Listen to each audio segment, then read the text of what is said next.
اب جناب کریٹیکل مسئلہ ایک اور آ رہا ہے، پوائنٹ نمبر 11، کیا قربانی میں عقیقہ والا معاملہ بھی شامل کیا جا سکتا ہے یا نہیں؟ کیونکہ اکثر ہمارے معاشرے میں ہو رہا ہے کہ وہ 6 حصے رکھے ہوتے ہیں گائے کے، اور 7واں رکھ دیتے ہیں قربانی کے ساتھ 7واں عقیقے کا بھی، لڑکی ہو تو 1 رکھ دیا، لڑکا ہوا تو 2، حالانکہ دنیا کی کسی حدیث کی کتاب میں ضعیف سند کے ساتھ بھی کوئی ایسی روایت موجود نہیں ہے کہ یہ معاملہ کیا جائے گا عقیقے میں۔ عقیقے میں تو پوری جان دینی ہے۔ اب عقیقے کا مسئلہ بھی سن لیجئے، صحیح بخاری میں حدیث ہے، آپ صلی اللہ علیہ وسلم نے فرمایا لڑکے کے پیدا ہونے پر عقیقہ ہے اس کی طرف سے خون بہاؤ، یعنی پورا جانور لڑکے کے بدلے ایک جانور قربان کرنا ہے، اور وہ میں اپنی طرف سے نہیں کہہ رہا، جامعہ ترمذی، سنن نبی داؤد اور سنن نسائی میں صحیح سند کے ساتھ ہے۔ آپ صلی اللہ علیہ وسلم نے فرمایا بچہ اپنے عقیقے کے عوض گروی ہوتا ہے، 7ویں دن اس کا عقیقہ کرو۔ گروی کیا ظاہر ہے پوری جان دینی، جان کے بدلے جان، اس کا عقیقہ کرو 7ویں دن، اس کا نام رکھو اور اس کا سر مڈاؤ، یہ 3 کام کرو۔ اور تیسری حدیث جامعہ ترمذی، سنن نبی داؤد اور سنن نسائی میں موجود ہے، آپ صلی اللہ علیہ وسلم نے فرمایا لڑکے کی طرف سے 2 بکریاں یا بکرے اور لڑکی کی طرف سے 1 کرو۔ اور جامعہ ترمذی میں ڈیٹیل ساتھ موجود ہے کہ آپ صلی اللہ علیہ وسلم نے فرمایا کہ اس میں نر اور مادہ میں کوئی مسئلہ نہیں، نر بھی کر سکتے ہو اور مادہ بھی۔ ہمارے اہل تشیع بھائی جو ہیں وہ عقیقے اور قربانی میں صرف نر کے قائل ہیں، لیکن یہ حدیث ہمارے پاس موجود ہے کہ نر اور مادہ دونوں کی قربانی لگ سکتی ہے، البتہ نر کا ہونا زیادہ بہتر ہوگا، کیونکہ سیدنا اسماعیل علیہ السلام کے لیے مینڈا ہی اتارا گیا تھا آسمان سے۔ تو یہ عقیقے والا مسئلہ میں نے کلیئر کیا۔ تو سنن الکبریٰ البہیقی میں صحیح سند کے ساتھ موجود ہے کہ آپ صلی اللہ علیہ وسلم نے اعلان نبوت کے بعد اپنا عقیقہ کیا۔ اس سے یہ بات ثابت ہوئی کہ اگر کسی شخص کو زندگی میں عقیقہ کرنے کی استطاعت نہیں ملی، اس کے ماں باپ کو نہیں تھی، بعد میں اس کو مل گئی، تو اب وہ اپنا عقیقہ خود کر سکتا ہے بڑی عمر میں بھی پہنچ کر۔ لیکن جان بوجھ کر لیٹ کرنا، جی منڈے دا چاچا آ رہا ہے تو منڈے دا تایا پہ آندا ہے باہروں، تو عید تو بات کریں گے، فلانے تو بات کریں گے، یہ بات نہیں، ورنہ وہ اس کے بعد تو عام صدقہ ہوگا۔ 7ویں دن ہی عقیقہ کرنا ہے، یعنی بچہ اگر سوموار کو پیدا ہوا تو عقیقہ اتوار کو ہوگا، بچہ اگر اتوار کو پیدا ہوا تو عقیقہ ہوگا ہفتے والے دن، 7ویں دن۔ اور رات میں اگر بچہ پیدا ہوا ہے تو وہ اسلامی دن جو ہے وہ مغرب سے شروع ہو جاتا ہے، اس کا بھی اعتبار کرنا ہوگا۔ پوائنٹ نمبر 7، قربانی کا وقت کب شروع ہوتا ہے؟ تو صحیح بخاری اور صحیح مسلم میں حدیث ہے کہ آپ صلی اللہ علیہ وسلم نے بیان فرمایا کہ جس نے عید سے پہلے ذبح کیا اس نے اپنے اور اپنے گھر والوں کے لیے ذبح کیا، اور جس نے عید کے بعد ذبح کیا، عید کی نماز ہونے کے بعد، نماز پڑھنے کے بعد، اس کی قربانی مکمل قربانی ہے اور مسلمانوں کے طریقے پر ہے۔ جبکہ دوسری حدیث صحیح بخاری اور صحیح مسلم میں ہے کہ جو شخص عید سے پہلے قربانی کر لے تو وہ بعد میں دوبارہ قربانی کرے۔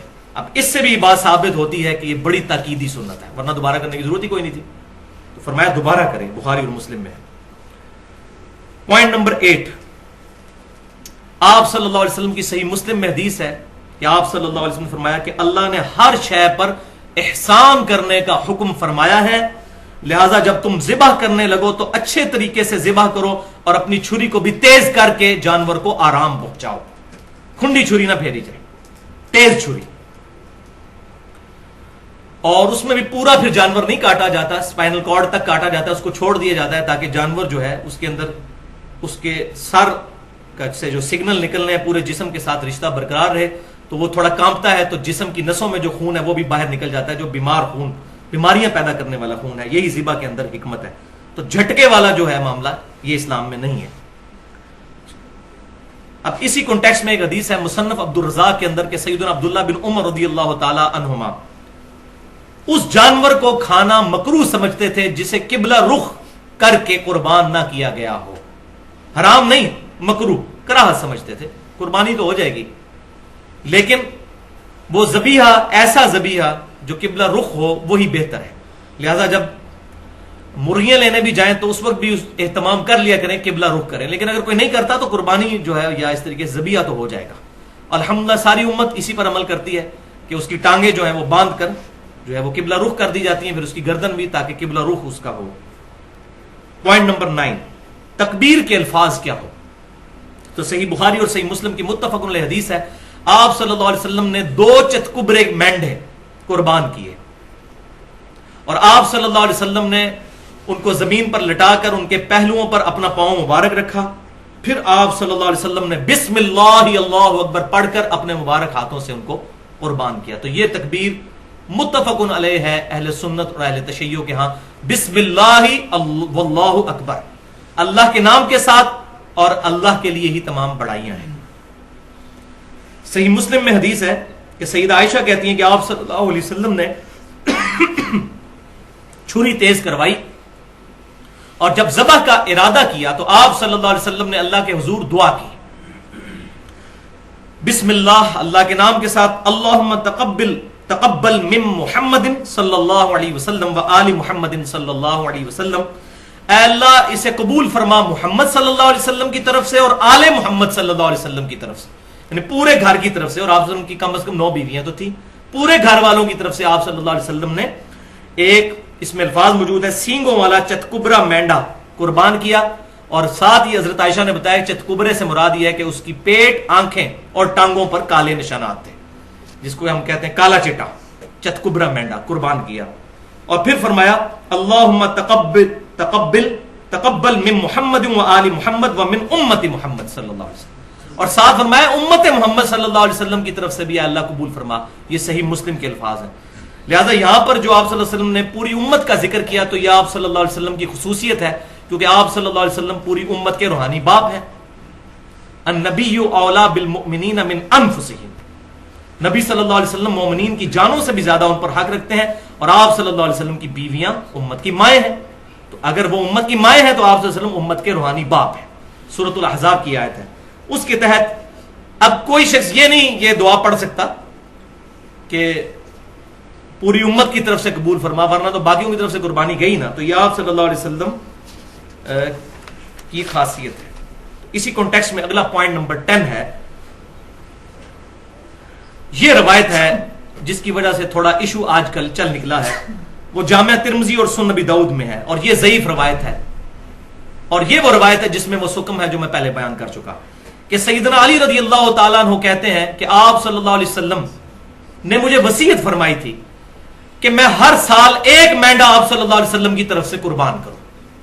تو 2 مینڈے سیدنا علی رضی اللہ تعالیٰ عنہ دیا کرتے تھے, ایک اپنی طرف سے اور ایک آپ صلی اللہ علیہ وسلم کی طرف سے, آپ صلی اللہ علیہ وسلم کی وفات کے بعد.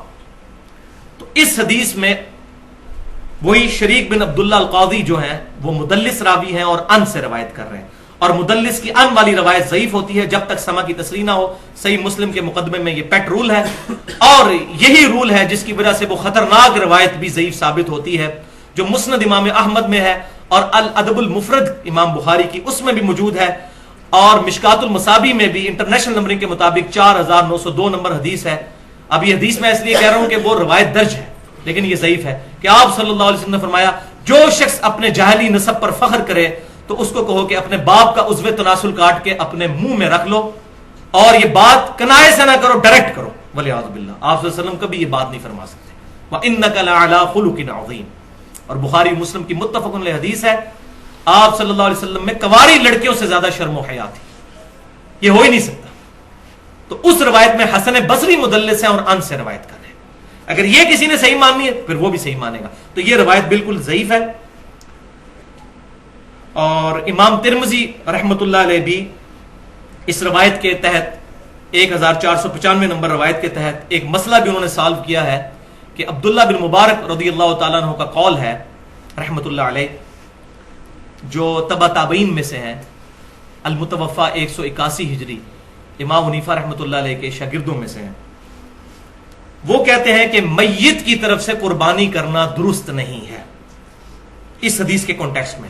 یعنی انہوں نے اگر اس حدیث کو لیا بھی تو نبی صلی اللہ علیہ وسلم کے ساتھ خصوصیت کے طور پہ, کہ آپ صلی اللہ علیہ وسلم کی طرف سے چلو قربانی کر دی. کسی کو اگر ذوق کلیئر نہیں اس حدیث کا, کوئی بدعت کا فتویٰ نہیں, آج بھی کوئی کر لیتا ہے جس کو یہ بات پتہ نہیں ہے. ہاں پتہ چل جائے پھر بچنے میں عافیت ہے, بدعت کا فتویٰ ہم پھر بھی نہیں لگاتے.